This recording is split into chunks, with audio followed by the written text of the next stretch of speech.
Contexto, 11 de la mañana, hora central europea. Contexto en el que acabamos de conocer el dato de IPC de la eurozona. Se queda concretamente, según las previsiones de mercado, en el 4,3%. La presión de precios disminuye de manera notable respecto al dato que habíamos conocido hace apenas un mes. El dato del IPC de la eurozona, concretamente la evolución de precios, se queda en el 4,3%. Sigue siendo una presión elevada, superior y duplica el objetivo del Banco Central Europeo, pero aún así mantiene una tendencia que sigue siendo de caídas, de descensos continuados en los diferentes meses y en las lecturas que vamos conociendo. El dato anterior se había firmado sobre el 5,2%, el anual para septiembre, la presión de precios en la eurozona confirma esa desaceleración, firma sobre el 4,3%, con un dato mensual que también se relaja. Los precios en los últimos 30 días en la zona euro se mantienen con caídas. 0,3% es el crecimiento que han tenido concretamente. La previsión era más o menos esta, aunque el dato anterior se había quedado sobre el 0,5%.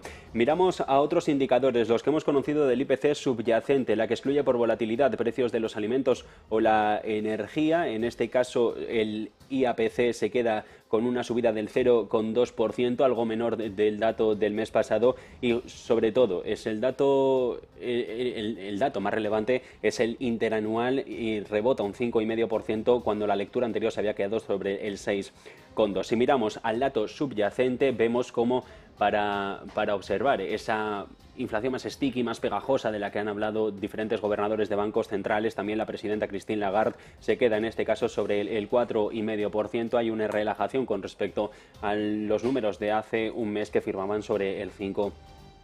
Contexto de mercado en el que decíamos se va ralentizando la presión de precios en la eurozona. Parece que esta política monetaria de la presidenta Christine Lagarde, las subidas de tipos de interés, incluida esa última pausa en el endurecimiento monetario de la última reunión, está funcionando. Dan buenas sensaciones para lo que se pueda hacer en la reunión de final del mes de octubre. En apenas 2 semanas habrá decisión de política monetaria y se prevé, según estos datos, que incluso se pueda llevar más hacia la pausa que a una subida más de tipos de interés, como apuestan varias casas de análisis. Entre ellas, ayer mismo nos decían en esta misma casa JP Morgan Asset Management. El 4,3% es la cifra que ha crecido la inflación, el IPC, en el último mes, en dato interanual, en el mes de septiembre, en la eurozona. Confirma esa desaceleración, a pesar de que, como decíamos, duplica el objetivo del Banco Central Europeo, que, recordemos, está en el 2% a medio plazo, con la mayoría de los gobernadores de bancos centrales nacionales, de los 20 que componen este Consejo de Gobierno del BCE, apostando porque se llegará a ese objetivo. Sí, se hará en el medio plazo, y concretamente el medio plazo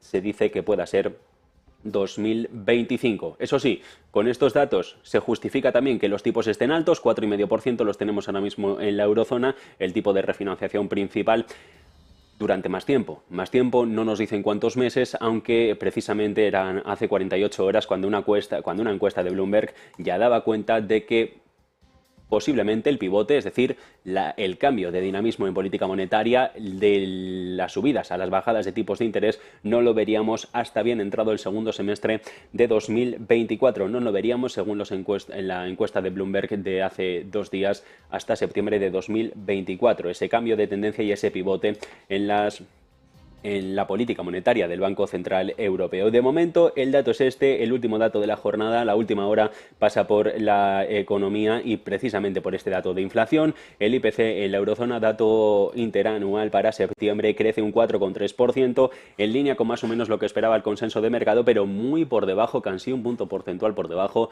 de la lectura que veíamos el mes anterior. Excluyendo el tabaco, se ve como la presión de precios es prácticamente la misma, del 4,3%. El IPC subyacente, el que excluye por volatilidad ciertos productos de la cesta de la compra, es decir, el que da cuenta de si la presión de precios se hace sentir más sobre el general de la economía, se queda con una ralentización también significativa de 8 décimas hasta un crecimiento interanual del 4,5%. Pendientes de estos datos.